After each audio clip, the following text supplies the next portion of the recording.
Hai Sobat Freaks, balik lagi ke channel Berkebun Bersama Eros. Buat teman-teman penghobi strawberry, kali ini kita membahas tentang strawberry nih teman-teman. Nah teman-teman kan udah tahu tuh banyak banget varietas yang udah ada di Indonesia, baik itu yang resmi, yang terdaftar secara paten, atau yang disilangkan di Indonesia. Itu bebas saja. Nah itu juga berpengaruh pada harganya nih teman-teman. Jadi banyak banget yang kemarin nanyain kenapa harganya bisa mahal sih, jenis yang ini, jenis yang itu kok mahal. Sedangkan beli di online jenis yang ini harganya cuma segini misalnya. Nah, saya kasih tahu ya. Jadi ada beberapa varietas stroberi itu tidak bersulur atau susah dikembangkan, diperbanyaknya susah. Salah satunya ini adalah si Ruby N nih teman-teman. Jadi Ruby N itu salah satu varietas dari Belanda yang tidak mempunyai sulur. Oke. Nah, kalau tidak punya sulur perbanyakan pakai apa? Ini kebanyakan adalah pecah rimpang nih teman-teman nih. Nah untuk video kali ini saya mau nunjukin ke teman-teman bagaimana sih metode pecah rimpang itu teman-teman, atau bisa dibilang pecah tunas samping. Ini adalah Ruby N, lihat sendiri tidak ada sulurnya. Nah itu udah lumayan banyak rimpangnya, jadi saat ini saya mau pecah dulu teman-teman. Oke, prosesnya seperti apa sih? Bentar ya, ikutin dulu. Nah, tanaman yang udah ready atau tanaman yang udah siap seperti ini, yang rimpangnya udah banyak, itu harus kita keluarkan dulu dari potnya. Kemudian dikeluarkan dari potnya, kita lihat dulu apakah si rimpangnya itu udah bisa dipisahkan karena udah ada akar atau belum. Nah, itu mesti kita lihat dulu.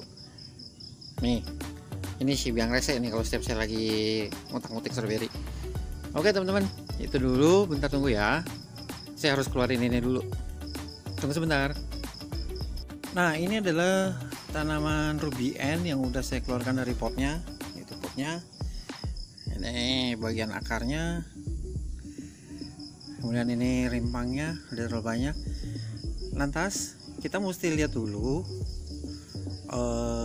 apa namanya, jadi sebagian si media ini, media tanahnya ini mesti kita agak sedikit bongkar agar terlihat bahwa apakah si rimpangnya ini udah punya akar atau belum. Bentar ya teman-teman ya. Nah setelah kita lakukan pencucian akar, ini udah mulai terlihat jelas nih teman-teman bahwa setiap rimpang ini sudah mempunyai akar masing-masing. Yang ini udah, ini udah, ini juga udah, ini juga udah. Kalau kita lihat dari seperti ini ada berarti ada 4 grup yang bisa kita pisah. Kenapa saya cuci? Ya kita tujuannya adalah untuk mempermudah kita melihat si rimpang-rimpang tersebut apakah sudah punya akar atau belum. Lihat kan? Nah yang ini bisa jadi rimpang sendiri, ini adalah rimpang kelima. Jadi dari satu gerombol ini kita bisa pecah menjadi 5. Pisahnya seperti apa? Oke, tunggu sebentar ya. Nah ini dikarenakan saya harus memegang ini dengan kedua tangan teman-teman, jadi ini sebenarnya saya kasih contoh satu aja yang sederhana. Ketika ini kita pisahkan, nah ini kan ada apa yang namanya, contoh sederhananya adalah seperti ini teman-teman. Yang teman-teman lihat ini nih, ini kan ada akarnya, ini pangkalnya seperti ini.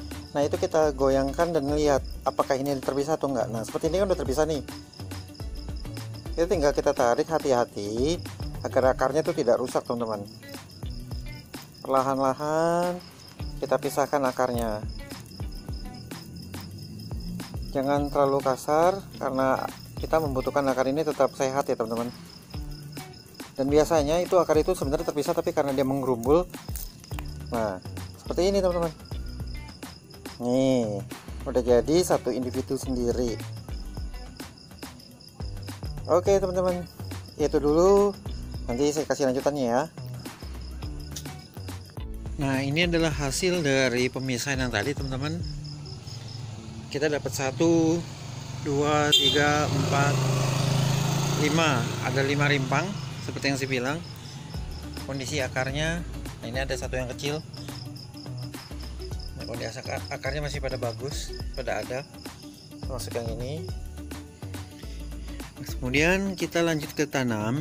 dengan metode proses penanaman seperti bare roots yang udah pernah saya videokan sebelumnya gitu teman-teman. Jadi ini adalah media yang sebelumnya saya gunakan kembali karena ini medianya belum rusak, tapi tanaman itu udah besar, jadi saya pisahkan dengan tujuan untuk mendapatkan lebih banyak varietas yang sama. Juga si tanaman induk ini karena ini ada bau bunga, jadi ini tetap saya jadikan tanaman induk dan masuk ke dalam pot yang ini lagi. Oke teman-teman, saya tanam dulu ya. Nah, ini adalah hasil dari pemindahan tanam ulang yang dengan konsep bare root yang sebelumnya saya pernah videokan teman-teman.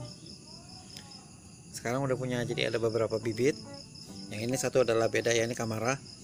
Nah, perlu teman-teman ingat bahwa crown jangan terendam atau jangan terkubur. Ini crown jangan terkubur.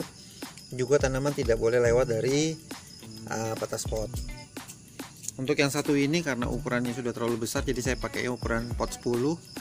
Nah, crown tidak terkubur juga tidak melebihi dari batas pot.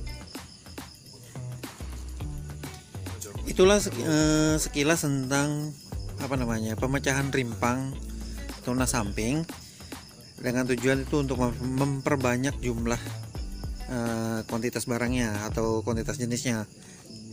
Jadi dari satu indukan seperti ini sekarang kita udah punya beberapa tanaman ini. Oke teman-teman, itu aja yang perlu saya sampaikan, dan perlu diingat juga ya, kenapa harga bibitnya bisa jadi mahal, karena setelah kita pemindah tanaman ini belum tentu tanaman ini akan bisa hidup juga. Apakah dia bisa beradaptasi, akarnya langsung keluar banyak, bisa beradaptasi, atau malah dia mati ya, termasuk dengan induknya. Kalau kita salah proses, induknya juga ada kemungkinan mati.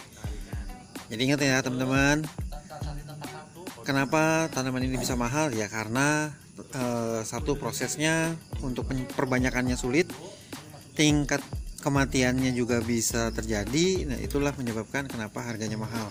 Jadi tolong teman-teman jangan beranggapan bahwa semua harga barang itu adalah sama. Inilah yang menyebabkan jenis tertentu harganya itu mahal. Oke teman-teman, itu aja untuk episode kali ini. Buat teman-teman penghobi stroberi, teruslah menanam dan majukan stroberi Indonesia. Jangan tanam dari biji. Sampai jumpa lagi.